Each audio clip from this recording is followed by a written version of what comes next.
Today we're going to look at box breathing and we're going to have a look at tactical breathing. What's the difference? Are they the same? Hi, today we're going to look at box breathing. What is it? What's it for? We'll have a look at what it is and we will also do a quick practice. Tactical breathing is famous the world over, made all the more famous by some of the units that use it, such as the US Navy SEALs. It's used by first responders, it's used by law enforcement, paramedics, it's used by anybody that needs to engage in rapid critical thinking. Box breathing itself is a simple concept. It is the four components of any breath. It's in, hold it in, out and hold it out. And it has four equal sides to it, like any square or box, hence box breathing or square breathing. And for this we use a tempo, and it is a 4-second tempo. It's breathe in for 4, hold it in for 4, let it out for 4, and hold it out for 4. There shouldn't be any strain when doing it. It should be a natural breath. Now, does it have to be 4 seconds? No. But really, starting off around 4 gives you that maximum benefit period where you're looking at carbon dioxide threshold training, when you're looking at any sort of mindfulness that you're looking to introduce. Any less than that, you're not really engaging those. It just starts to become your normal breath and your normal rhythm. Box breathing is sometimes the first breathing mechanism that lifts you out of your normal suboptimal breathing levels. You can do box breathing for longer as long as each of the sides is the same length. For example, a 5-second side, 5 seconds in, 5 seconds hold, 5 seconds out, 5 seconds hold, and repeat. How long do you do it for? How long do you have? And you can also change the length of any one of the sides, but then it wouldn't really be a box, would it? I would recommend nasal breathing, really when doing any breathing at all. Your everyday breathing, sleep breathing. If there was one thing that you could take away from any breathing exercise that you're going to engage in, is if you looked at nasal breathing alone and that was the only change that you made, then the benefits of that would be absolutely amazing for you. Nasal breathing provides the optimal engagement with the respiratory system. Mouth breathing just doesn't. What would have been once upon a time when you Googled the functions of the mouth, it would have been for speaking or eating, potentially breathing, but not really engagement or maximum engagement with the respiratory system. Whereas the nose, it provides function in relation to warming the breath, antibacterial function. It looks at the nitric oxide in relation to optimal vascular flow. And how long do you do it for? Setting aside dedicated time is terrific for deliberate breathing and all the other benefits that come with doing that deliberate breathing practice. Setting some time aside just for yourself and your own development for a day can't be overstated. However, any time that you can make it, even if it was 1 or 2 cycles of it, then that's also good. Deliberate breathing is really just that, and box breathing is one of those samples where you would bring in deliberate breathing. I do it in the car on the way to the gym, I do it in the car on the way to work, I do it in work, I do it when I'm sitting here preparing stuff, I'm doing when I'm typing up these sorts of conversations that we're going to have, just to make sure that I hit the key points. Once you get into the way of having some form of focused and deliberate breathing, then that just becomes how you breathe. If you want to mouth breathe during this, or it's more functional, or there's some sort of medical reason that you can't do it, please feel free to do it. It's not that it only works if you do nasal breathing. Nasal breathing I find to be the optimal mechanism. Even if you did nasal breathing for your inhalation and you did mouth breathing for your exhalation under control, then that's also fine. And if you do get something out of this video, anything at all, any sort of information, please like and subscribe. It helps me have time to get some more content up for you. Also, if you have any questions, please put them in the comments below. I'll try my best to get back to you and answer them for you. There are huge benefits of just taking the time to get yourself squared away. So I have my body, my legs are out at 90 degrees in front of me, and then my feet are directly under my knees. I'm sitting busy in a traditional square chair position. My posture is upright, I'm not slouched forward. Slouching forward can impinge the pressure upon your diaphragm. So we don't want to be militarily erect with our shoulders squared back, pinching our scapulas together, just a neutral vertical stance with the chin slightly lifted just to make sure that the airway is totally clear. But without pressure, there shouldn't be a strain in the back of the neck pulling it back. In this position as well, I've also just rested my hands on my thighs. It doesn't matter whether they're across each other. There's different practices where it may be right hand over left, left hand over right, but that's a conversation for another time. In this breathing position, we're going to focus our attention on our diaphragm. Now, nasal breathing is directly connected to your diaphragmatic breathing.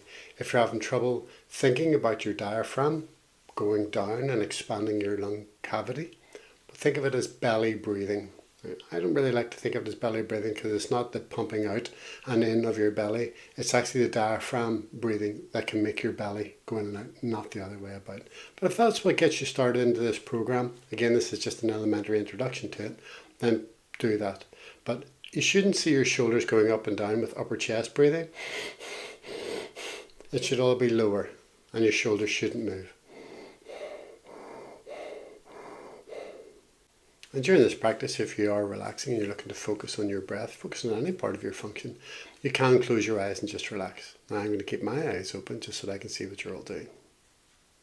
In regards to the timing and in relation to the box, there's no need to set a clock for yourself or a timer to make sure that it's exactly 4 seconds. It's roughly a box if you're slightly in, slightly off.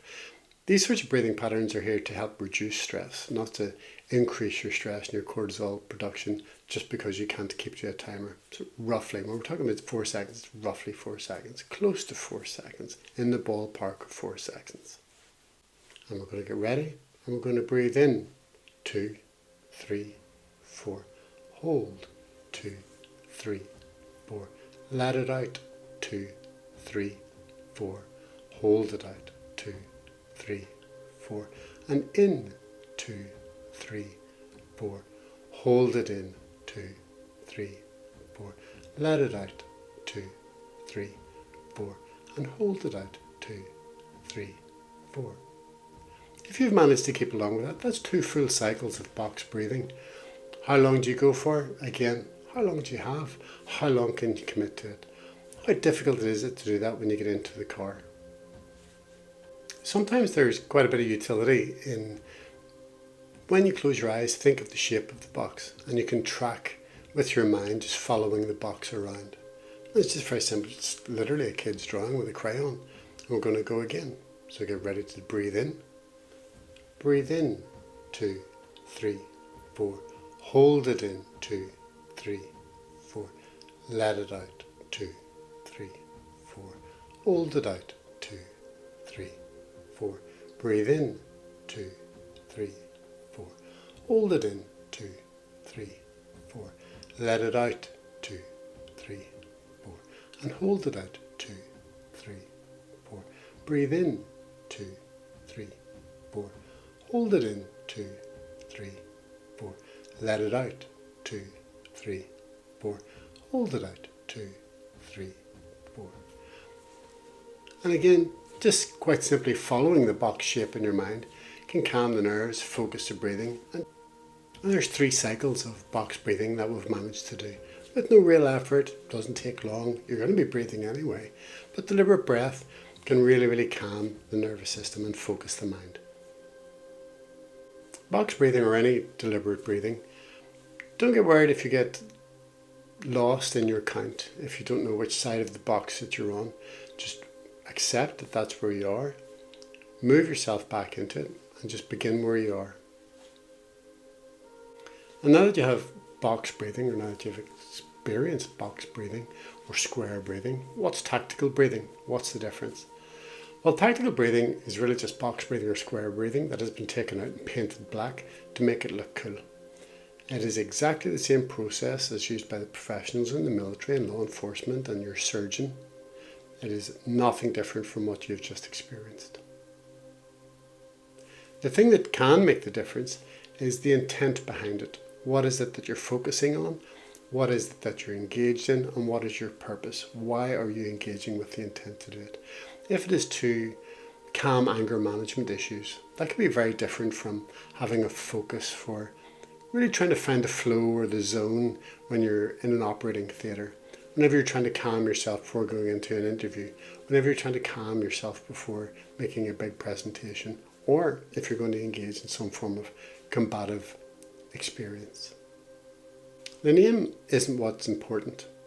It's what you're looking to do with it. It's what you want to achieve. If this was to make yourself perform better with exam stress, then it might be called exam breathing or academic breathing, but it's not. Navy SEALs don't do academic breathing, they do tactical breathing because it's cool. It also reminds them of the purpose and the intent for which they're performing this deliberate breath. It's also important to remember that tactical breathing, in much the way that you're doing it now, tactical breathing and box breathing, any sort of preparatory deliberate breath is done upstream during your training phase, during your training cycles, and not for the first time at the time that you want to use it. You should be able to access it and access that control and breath, critical thinking mechanism at a time when you are really involved in learning the flow, that you've done it many, many times, that it is a part of your normal breath, so that when you do want to calm yourself, you can quite simply engage that breath mechanism and access it much easier. All training, irrespective of discipline, should include breath work. Box breathing or tactical breathing helps you access attention and focus better. The elusive zone or flow are often accessed through any deliberate breathing exercise. We would say that breath is the gateway. Well, the gateway to what? Well, breath is the gateway to whatever it is that you want to achieve at a high performing level. With that in mind, it's important to remember that box breathing or any deliberate breath is not the objective. Any deliberate breathing exercise is the platform that can increase your performance and bring you to that elevated performance level in any discipline.